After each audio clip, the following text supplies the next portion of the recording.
state Congress पुनमक नुंसीननबु होनरखिबा मरुओइना स्टेट प्रॉब्लम कया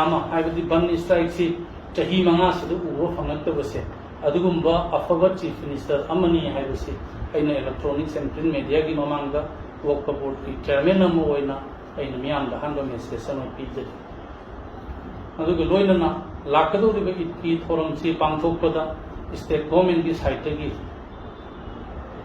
अथिंग लेते है पोटसीमसु मणिपुर माइनॉरिटी मुस्लिम प्रजासिंग मेसेज पीजरी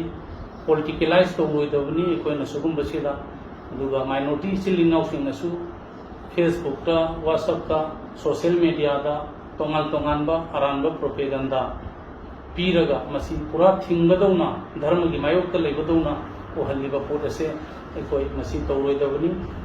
कांग्रेस पुनमक नुंसीनना लेनानब धर्म की थौरमसिंग पांगथोक कालदा जात कांग्रेस पुनमक असे नुंसीनब पुरक्पो ओइरसनो हाइबा मेसेज से पीबगा लोइनना थबक थौरमसिंग पांगथोकपदसु अकाइब ओइगदब मफमदा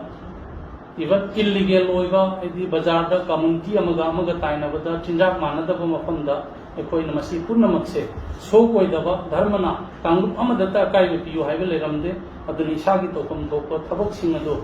लीगल मौद यूम यूम पांथोप हंदक की कोविड